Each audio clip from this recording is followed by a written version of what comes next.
Good morning everyone. आज है मेरी ट्रेडिंग जर्नी का डे 4 और स्टॉक मैंने फ़िल्टर कर लिए हैं जिनमें मैं आज ट्रेड करने वाला हूं। तो चलिए मैं आपको स्क्रीन पर दिखाता हूं कि कौन कौन से स्टॉक्स हैं। तो आज जो मैंने स्टॉक फ़िल्टर किए हैं वो है eternal, bank of India, HDFC bank. तो इन तीनों में ही मैं आज ट्रेड करूंगा अगर सेटअप बनेगा तो। बैंक ऑफ इंडिया में अपनी पोजीशन बना ली है। मैं आपको बताता हूँ मेरा लॉजिक क्या था उसके पीछे। ये 5 मिनट का फर्स्ट कैंडल था, लेट मी शो यू। तो ये फर्स्ट कैंडल था 5 मिनट का, ठीक है। इसको ब्रेक किया सेकंड कैंडल ने यहाँ पे, और वी वेब के ऊपर ऑलरेडी चल रहा है ये। अगर आप देखो ये वी वेब यहाँ पे है, इसके ऊपर भी चला गया यहाँ पे ये। और दूसरा अगर आप ओ का देखो, ये भी ऑलरेडी ऊपर की तरफ जा रहा है। तो मुझे क्लियर इंडिकेशन दिख गया कि इसमें एंट्री सेटअप बन रहा है मेरा, तो मैंने इसमें एंट्री बना दी है। बात करूँ कितने क्वांटिटी लिए हैं मैंने, तो मैंने लिए हैं मेरे रिस्क रिवॉर्ड रेशियो के हिसाब से इस पे मेरे बन रहे थे 307 क्वांटिटी जो मैंने लिए हुए हैं, ठीक है, एट द रेट ऑफ 165.59। फ़िलहाल मुझे ₹1 का प्रॉफिट हो रहा है और स्टॉप लॉस है 162.94 का मेरा स्टॉप लॉस है एंड 170.94 का मेरा टारगेट है। एचडीएफसी बैंक में मैं ट्रेड करने वाला हूँ, इटर्नल में नहीं करने वाला हूँ, क्योंकि इटर्नल जो है वो ऑलरेडी मेरे स्टॉप लॉस के लिमिट से बाहर चला जा चुका है और वो मेरे रिस्क रिवॉर्ड रेशियो को ख़राब करेगा। तो मैं इटर्नल में ट्रेड नहीं करूँगा आज। नोटिस किया कि मैंने bank of India risk reward ratio के हिसाब से ज़्यादा क्वान्टिटी ले ली थी, तो मैंने कुछ क्वान्टिटी को अभी स्क्वायर ऑफ कर दिया, क्योंकि फिर मेरा एसएल बड़ा हो जा सकता था। मैंने इस चीज़ को बाद में ध्यान दिया। मैंने देखो आप 213 पोजीशन को स्क्वायर ऑफ कर दिया, क्योंकि मैं रिस्क नहीं लेना चाहता। एसएल बड़ा आपको दिखाऊं कि मैंने इसको बुक किया तो मैं कितना प्रॉफिट बना। हालांकि मैंने गलती करी है। फ़िलहाल मैं ₹260 के प्रॉफिट में दिख रहा हूँ, और मैंने सही किया कि इसको निकाल दिया, अदरवाइज़ अभी मैं बड़े लॉस में तो नहीं होता, पर नो प्रॉफिट नो लॉस में आ गया होता। मेरा मैंने एंट्री किया था 165.59 पे। असल है मेरा 162.94, विच मीन्स अराउंड ₹3। 307 क्वांटिटी ली था, यानी 307 multiplied by 3 would be around 900 something. तो ₹900 का लॉस हो जाता मेरा, जबकि मेरा कैपिटल अभी इतना है भी नहीं। इसलिए मैंने बाकी की पोजीशन कट कर दी। मैंने कट किया है 160.8 पे। मेरे को ₹1 मिल गया। मैं इससे खुशी नहीं मनाऊंगा, क्योंकि मैंने गलती करी थी थोड़ी सी, पर ये है कि समय रहते हुए मैंने अपनी गलती को सुधार दिया। अदरवाइज ये लॉस हो सकता था। हो सकता है कि मेरे डायरेक्शन में ही जाए स्टॉक, पर गलती जो है वो गलती है, तो उसको सुधारना बनता है, ठीक है। तो फिलहाल यही है, मैंने अभी पोजीशन कट कर दी है। थोड़ी सी पोजीशन चल रही है 94 क्वांटिटी। देखते हैं ये कहाँ तक जाता है। आगे जैसा भी रहेगा आपको बताऊंगा। और मैं साथ में एचडीएफसी बैंक को भी वॉच कर रहा हूँ। एचडीएफसी बैंक मेरा एक तरीके से फेवरेट स्टॉक हो गया है, रोज़ ही आ रहा है, क्योंकि इसमें वॉल्यूम रहता है। वॉल्यूम है तो करूँगा, जैसा कि मैंने कल बोला। एचडीएफसी बैंक में एंट्री बनने की मेरे को लग रहा है कि बन रहा है, क्योंकि ये अगर मैं आपको दिखाऊं तो ये फर्स्ट 5 मिनट का कैंडल है। इसके नेक्स्ट कैंडल इसके ऊपर गया, और इसके नेक्स्ट वाला भी वी वेब के ऊपर इसने क्लोज कर दिया है। तो मेरे को एक सेकंड, और ये कहाँ पे है, ओ बी वी थोड़ा अभी नीचे गिरने की कोशिश कर रहा है। ये एक बार इसके डायरेक्शन में आ जाए, ऊपर की तरफ जाने लगे ये अभी फ़िलहाल इसका मुंह नीचे, अगर आप देखोगे इसका मुंह नीचे की तरफ है, ये नीचे जा रहा है।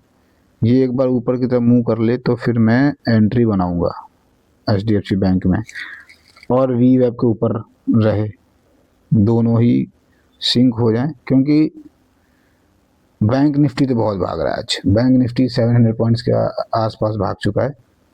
तो एक बार ये दोनों सेम डायरेक्शन में आ जाए तो फिर मैं एंट्री बनाता हूँ HDFC बैंक में। बात का फिलहाल मेरे को 472 का प्रॉफिट हो रहा है बैंक ऑफ इंडिया में, और क्योंकि बैंक ऑफ इंडिया का स्टॉक सही भाग रहा है, क्योंकि बैंक निफ्टी भागेगा तो बैंक के स्टॉक्स भागेंगे, it is obvious. HDFC bank को क्या हुआ है मैं देख रहा हूँ, अगर बनेगा कुछ तो मैं एंट्री लूँगा तो आप लोगों को शो करूँगा। मेरा बैंक ऑफ इंडिया का ऐसा हिट हो गया। मैंने क्या किया था कि बचे हुए पोजीशन का भी ऐसा ट्रेल करके कर दिया था वीवेब के पास, जो कि ये है वीवेब यहाँ पे, और स्टॉक गिर के वीवेब पे नीचे आ गया और मेरा एसएल इसने खा लिया 166। तो बचे हुए पोजीशन भी मेरे 94 जो हैं वो कट हो गया है, और मेरा भी प्रॉफिट सिर्फ इट इज़ 296, फिलहाल 296 है। कहाँ पे HDFC bank? HDFC bank sideways सही है, अब नीचे की तरफ जा रहा है। बैंक निफ्टी कहाँ जा रहा है? क्योंकि बैंक निफ्टी अगर गिर रहा है तभी बैंक स्टॉक्स गिरने लग रहे हैं, मुझे ऐसा लग रहा है। ओके, सो ये है बैंक निफ्टी। पहले तो ये गैप अप ओपन हुआ, ये देखो आप, आज की ओपनिंग, कल की क्लोजिंग यहाँ थी, और ये सीधे यहाँ पे ओपन हुआ, यहाँ कहीं या इधर कहीं, मतलब इस रेंज में कहीं ओपन हुआ है। तो इतने का तो गैप इसने लिया है, तो अराउंड 400 पॉइंट का तो गैप अप लिया है, 400-500 पॉइंट का। उसके बाद ये और ऊपर गया है। अब वहाँ से या तो प्रॉफिट बुकिंग चल रही है, या तो कुछ तो हो रहा है जिसकी वजह से बैंक निफ्टी गिर रहा है।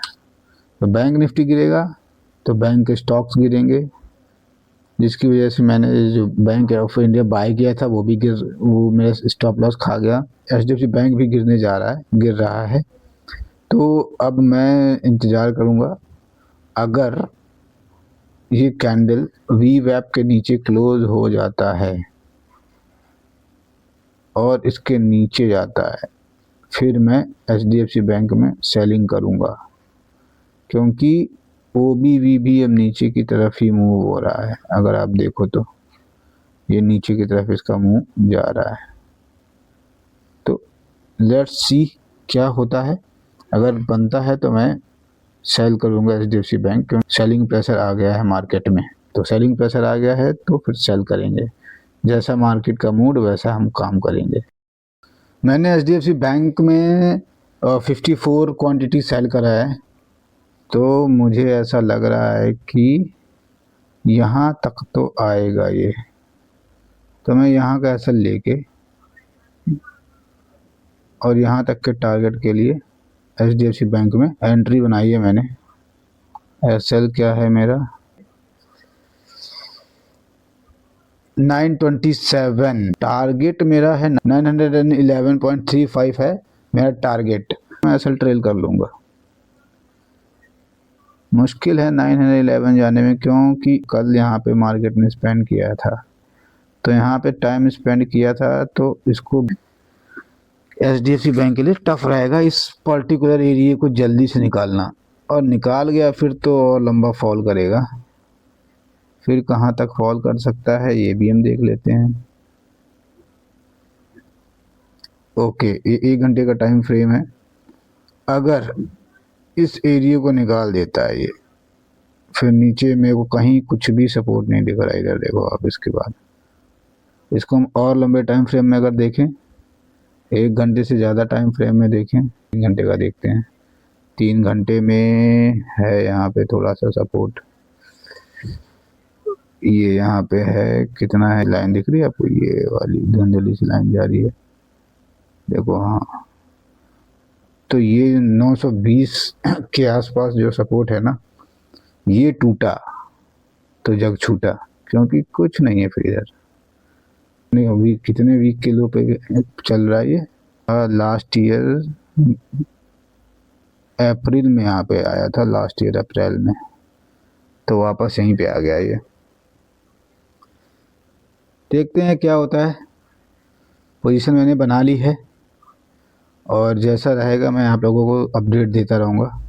फ़िलहाल मैं इसको वॉच करूँगा अपने ट्रेड को। अच्छा, मेरे दिमाग में एक बात आई, मैंने सोचा कि मैं उसको क्लियर कर दूं। और डे 2 में मैंने एक मिस्टेक किया था। सेम टाइम पे दो बैंक के स्टॉक को, दो अलग अलग प्राइवेट बैंक के स्टॉक को, एक बैंक यानी HDFC बैंक को मैंने शायद सेल किया था, और कौन सा बैंक था, मेरे को PNB था आई गेस, PNB था या कोई और सा बैंक था जिसको मैंने बाय कर लिया था। तो ये गलत स्ट्रेटजी होती है। अगर आप एक ही सेक्टर में दो स्टॉक ले रहे हो, दो ट्रेड ले रहे हो, तो सेम डायरेक्शन लेना चाहिए। पर मैंने क्या किया था कि अपोजिट में ले लिया था।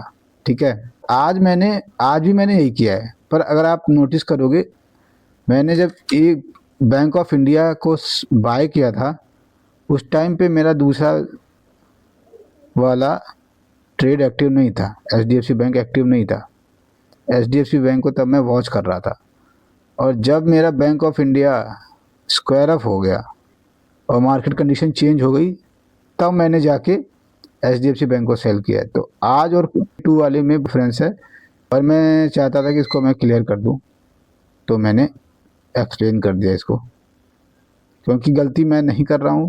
अगर आप लोग मेरी जर्नी को फॉलो कर रहे हो और कभी मेरी जर्नी को देख के कंफ्यूज ना हो जाओ आप आज की वीडियो और डे 2 की वीडियो के, अरे तुम तो सेम ही गलती रिपीट कर रहे हो, तो नहीं। HDFC बैंक गिर रहा है, अभी मेरा 927 के पास है। अब मैं इसको 926 के पास ले आऊँगा, क्योंकि वीवेप थोड़ा गिर के मुड़ गया है। देखो, अब मुड़ के नीचे आ गया ना। टॉप लॉस इसको करना है मेरे को 926। HDFC बैंक अभी अच्छी जगह पे है, बहुत यहाँ पे सपोर्ट है इसका, जो अभी हमने थोड़ी देर पहले किया था।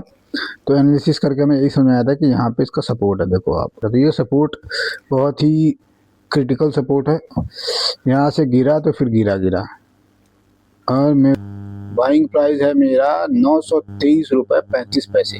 अपने बाइंग प्राइस पे मैं एसएल को ट्रेल कर दे रहा हूँ, और अब वॉच करता हूँ अपनी पोजीशन को, देखता हूँ आगे क्या होता है।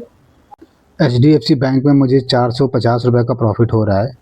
मैं सोच रहा हूँ कि मैं अपना एसएल ट्रेल करके पार्शियल क्वांटिटी बुक कर लूँ और पार्शियल क्वांटिटी को जाने दूँ, तो मैं करता हूँ। पर मैं जिस टाइप का पोजीशन लिया है, ऑर्डर लिया है, वो ब्रैकेट ऑर्डर है। ब्रैकेट ऑर्डर में एक लिमिटेशन होती है कि आप पार्शियल क्वांटिटी को बुक नहीं कर सकते।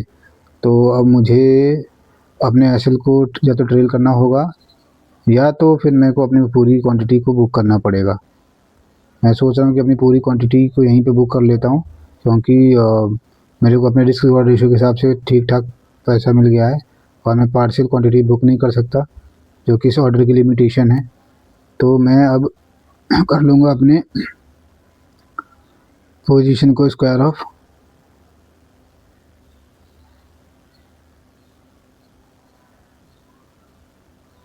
तो अपने पोजीशन को मैं स्क्वायर ऑफ कर लूँगा अब। ये मैंने कर दिया कैंसिल, और कैंसिल करने से ऑर्डर पोजीशन अपने आप स्क्वायर ऑफ हो जाता है। तो ये मैंने हो कर दिया कैंसिल। अब ये पोजीशन हो गई स्क्वायर ऑफ। अब मैं देखता हूँ कि मेरा कितना प्रॉफिट बना। 410 रुपये मेरे HDFC बैंक में बन गए हैं। 296 रुपये मेरे बैंक ऑफ इंडिया में बन गए थे, 410 इसमें बन गए हैं। तो देखा जाए तो टोटल मुझे 706 रुपये का प्रॉफिट हो गया है, जिसमें अगर मैं 150 रुपये का ब्रोकेज लगा लेता हूँ तो 550 रुपये प्रॉफिट में मैं। तो मैंने अपने रिस्क रिवॉर्ड रेशियो को फॉलो किया, मैंने अपने रूल्स को फॉलो किया, मैं खुश हूँ। फॉलो करते हुए मुझे इतना प्रॉफिट हो गया, इसलिए मुझे और खुश हूँ। डे 4 यहीं पे एंड हुआ। आज 702 रुपये का प्रॉफिट हुआ। ये कोई लकी ट्रेड नहीं था, ये रिजल्ट था मेरे प्रॉपर रिस्क मैनेजमेंट और प्लान और पेशेंस को फॉलो करने का। तो इसी चीज़ को मैं डॉक्यूमेंट करने के लिए अपनी जर्नी बना रहा हूँ। मार्केट कुछ रोज़ नया नया सिखाता है, नई चीज़ें सीखूंगा, डॉक्यूमेंट करूँगा और अपने आप को बेहतर बनाऊँगा। तो अगर आप मेरे जर्नी से कुछ सीखना चाहते हैं तो मेरे चैनल को फॉलो कीजिए और अपने फ्रेंड्स के साथ शेयर कीजिए, जो मुझे कुछ सिखा सकते हैं या मैं उनसे कुछ सीख सकता हूँ, तो मुझे अच्छा लगेगा। मिलते हैं कल डे 5 में। Thank you, bye bye.